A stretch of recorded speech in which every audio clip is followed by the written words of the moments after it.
Hello everyone. आज है 26 अप्रैल और आज इस वीडियो में हम बात करने जा रहे हैं यस बैंक के बारे में। देखिए, यस बैंक का शेयर 14 रुपए के करीब ट्रेड कर रहा है। आज हमें हल्की सी तेजी देखने को मिली जरूर है।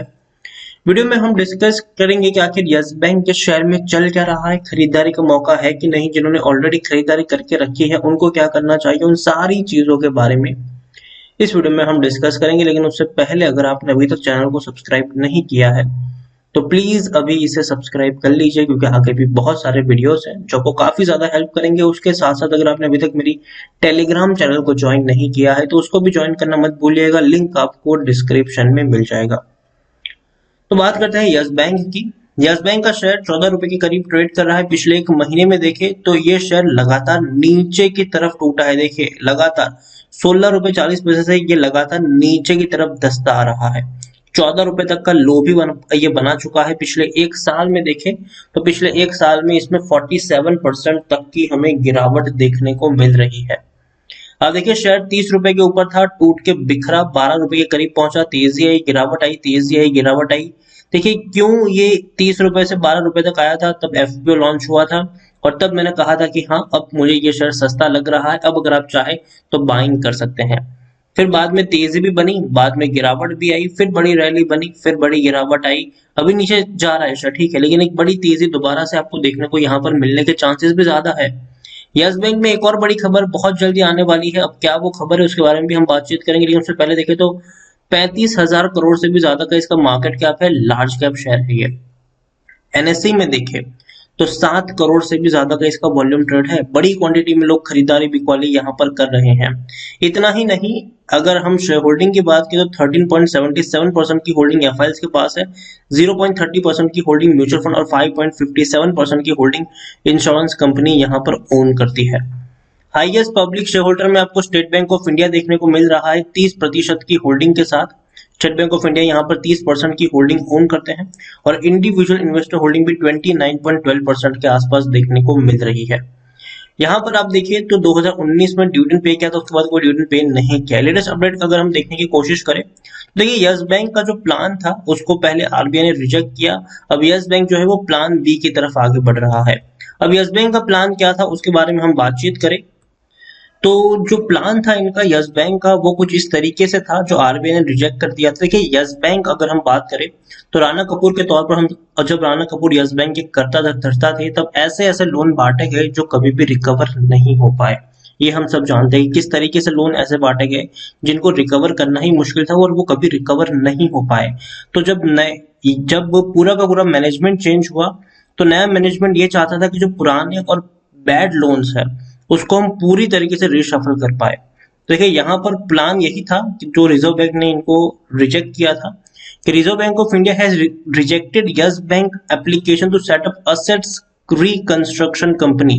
मतलब यस बैंक चाहता था कि एक नई कंपनी फॉर्म की जाए उनकी, यस बैंक की असेट्स रिकंस्ट्रक्शन कंपनी के तौर पर, और वो कंपनी सिर्फ और सिर्फ जो बैड लोन्स है उसको हैंडल करेगी, ठीक है। और ये सारी बैड लोन्स यस बैंक की बुक से निकल जाएगी, ठीक है। तो यहाँ पर यस बैंक की बुक से अगर बैड लोन निकल जाती है तो कहीं ना कहीं इनके लिए बहुत बड़ा फायदा हो जाता है और इनके लिए क्या होगा कि भैया फंड रेज करना भी आसान रहता है और कॉन्फिडेंस जो होता है वो बढ़ता है यहाँ पर। तो इसके लिए उन्होंने अप्रूवल मांगा था, जो बैंक ने, जो आरबीआई ने मना कर दिया। अब यहाँ पर अगर हम बात करने जाए तो यस बैंक चाहता था कि 50,000 करोड़ जितना जो अमाउंट है वो बैड लोन का है जिसको ट्रांसफर किया जा सके।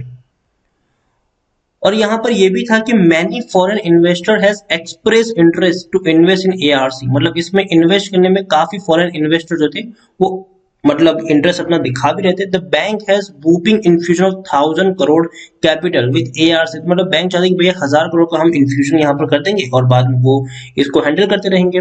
और यस बैंक के लिए बेहतर ये होता है कि भैया ये जो पुराने बैड लोन्स है, मतलब जिसमें अगर हम बात करें तो एसएल मीडिया भी शामिल है, वीडियोकॉन भी शामिल है, डीएचएफएल भी शामिल है, इन सबको लोन दिए गए थे। बाद में अगर आप देखें declare cases fraud and result the account can not be transferred to be propose ARC, therefore it would not have been effective to resolve situation bank face. तो देखिए, यहाँ पर दिक्कत यहीं पर है और हालांकि वो चीजें नहीं हो पाई, लेकिन फिर भी बैंक चाहता है कि आने वाले दिनों में अपनी जो बैड लोन्स जो अभी भी उनके पीछे पड़ी हुई है उसको क्लियर किया जा सके। एक और खबर यहाँ पर यह भी है कि यस बैंक अभी क्या कर रहा है कि भैया 3 इयर्स का जो पीरियड होता है एफडी का, खास करके सीनियर सिटीजन के लिए, तो उस पर भैया बेहतर रेट्स प्रोवाइड करवा रही है यस बैंक के। आप देखिए यहाँ पर आपको, अगर आप सीनियर सिटीजन है और 3 साल का अगर आपका लॉकिंग पीरियड होगा तो 7.50% का आपको इंटरेस्ट मिलेगा, जो बाकी बैंकों से कई ज्यादा बड़ा है, कई ज्यादा बड़ा ये है। और इसीलिए ये बेहतर भी आप कह सकते हैं कि भैया लोगों को ललचाने की या फिर आकर्षित करने की कोशिश है यस बैंक की कि ज्यादा से ज्यादा पैसा लोग बैंक में डिपॉजिट करें, एफडी करवाए।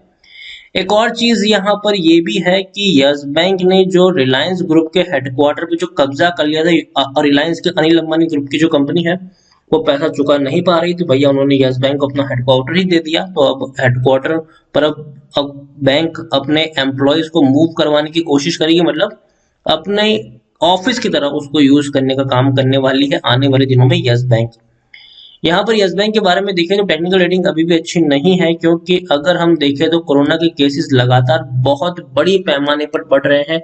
ऐसे में बैंकिंग शेयर्स के ऊपर प्रेशर पड़ना लाजमी है और प्रेशर पड़ेगा अभी आने वाले दिनों में। और देखा जाए तो यस बैंक ऑलरेडी दिक्कतों में है, और ऐसी हालत में अगर बैंकिंग शेयर में प्रेशर पड़ता है तो यस बैंक के ऊपर भी आपको प्रेशर पड़ता हुआ नजर आ सकता है। लेकिन according to money control user 76% लोग खरीदने की सलाह दे रहे हैं, 2% लोग बेचने की बात करें और 22% लोग होल्ड करने की नसीहत दे रहे हैं। मतलब 98% लोगों का यहाँ पर पॉजिटिव व्यू है, जबकि सिर्फ 2% लोग ही है जो आपको यहाँ पर बेच के निकलने की सलाह देते हुए नजर आ रहे हैं। यस बैंक के बारे में एक बड़ी खबर बहुत जल्दी आने वाली है, और वो ये है कि 30 तारीख को इनके नतीजे आने वाले हैं। और देखिए नतीजे हमेशा, जब शेयर छोटा होता है और खास करके दिक्कत में होता है, तो डेफिनेटली नतीजों के ऊपर काफी ज्यादा लोगों का ध्यान रहता है। पिछली बार भी जब रिजल्ट्स आए थे अच्छे थे, 150 करोड़ का प्रॉफिट कमाया था, लेकिन उसके बावजूद जब पता चला कि भैया यहाँ तो जो लोन बुक है वो तो थोड़ी बहुत गड़बड़ है, स्ट्रेसफुल लोन बुक है, ऐसे लोन से जो बांटे गए लेकिन रिकवर नहीं हो पा रहे हैं, जो इनकी कब से सबसे बड़ी दिक्कत अभी देखी जाए तो यही है।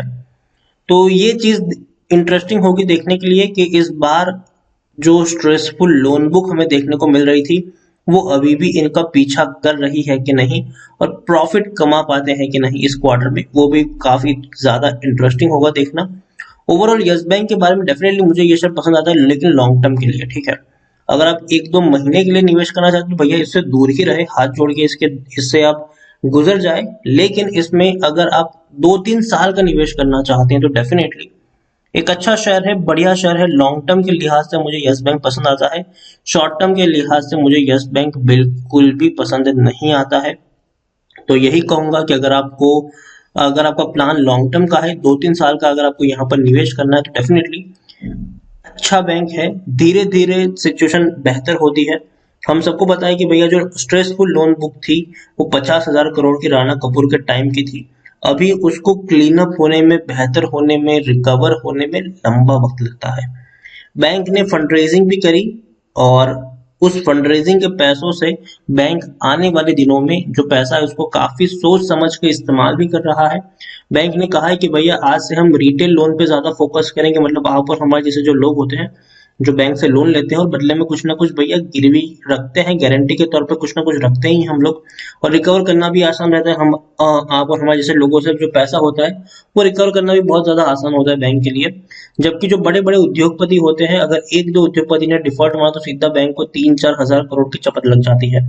अब हमको तो इतना बड़ा पैसा मिलता नहीं है, तो डेफिनेटली नुकसान होने के चांसेस बहुत कम है।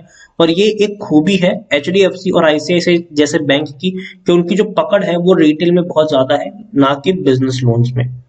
और यस बैंक अब तक बिजनेस लोन बांटता था, लेकिन अब वो रिटेल लोन बांटने में ज्यादा फोकस कर रहा है, और इवन छोटे छोटे एमएसएमई को भी लोन बांटने का काम करने का काम कर रही है यस बैंक।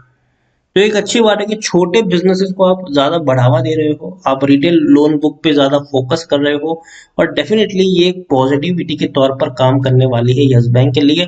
जो स्ट्रेसफुल लोन बुक है उसको क्लियर होने में मुझे लगता है कि अभी भी 1-2 क्वार्टर का वक्त लगेगा, लेकिन डेफिनेटली उसके बाद एक बढ़िया रफ्तार आपको यस बैंक में देखने को मिलेगी। अगर आप 2-3 साल के लिए निवेश करना चाहते हैं तो यस बैंक एक अच्छा बैंक है, बेहतर बैंक है। वक्त के साथ साथ यहाँ पर आपको अच्छे चेंजेस भी देखने को मिलेंगे।